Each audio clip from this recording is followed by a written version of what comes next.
Le gâteau de ma mère. Il était une fois, dans un petit village entouré de collines verdoyantes, un garçon nommé Lucas. Lucas adorait une chose par-dessus tout, le gâteau au chocolat de sa mère. Ce n'était pas un simple gâteau. C'était le gâteau, celui qui avait une odeur réconfortante qui envahissait toute la maison, celui qui donnait l'impression que le soleil brillait même les jours de pluie.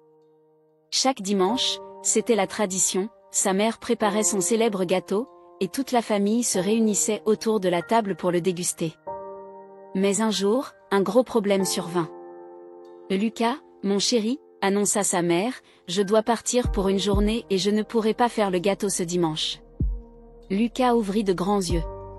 Mais, c'est le meilleur moment de la semaine. Sa mère lui sourit et dit. Pourquoi ne pas essayer de le faire toi-même? Lucas n'avait jamais cuisiné de sa vie. Mais il était déterminé.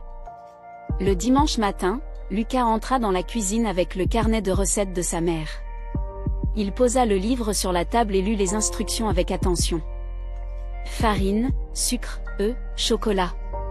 Ça n'a pas l'air si compliqué. Il commença à mesurer les ingrédients, mais très vite, les choses se compliquèrent. Zut! La farine est partout! S'écria-t-il en voyant un nuage blanc remplir la cuisine. Puis il cassa les œufs, mais en fit tomber un par terre. Oups! Malgré tout, Lucas continua. Il mélangea les ingrédients, ajouta une pincée de sel, ou peut-être deux, et versa la pâte dans un moule. Ça ressemble à un gâteau, je crois. Il mit le moule dans le four et attendit avec impatience. L'odeur du chocolat commença à remplir la maison. Lucas se sentit fier, comme un véritable chef pâtissier. Quand le gâteau sortit du four, il n'était pas aussi beau que celui de sa mère. Il était un peu trop plat et légèrement brûlé sur les bords. Mais Lucas était curieux de savoir s'il était bon. Il coupa une part, la goûta, et grimaça. C'est un peu bizarre. Mais à cet instant, la porte s'ouvrit. Sa mère était de retour plus tôt que prévu. Qu'est-ce que ça sent? Demanda-t-elle en entrant dans la cuisine. Lucas, gêné, lui montra le gâteau.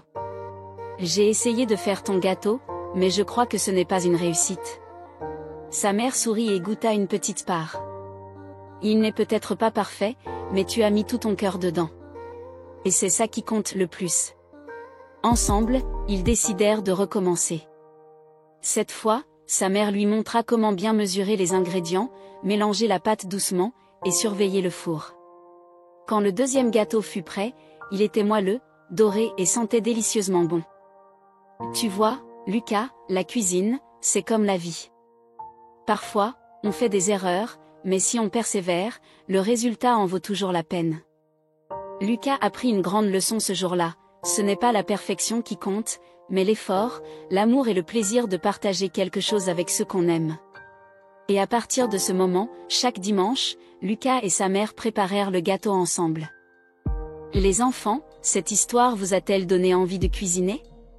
Si vous voulez découvrir d'autres récits amusants et inspirants, abonnez-vous à la chaîne et activez la cloche pour ne rien manquer.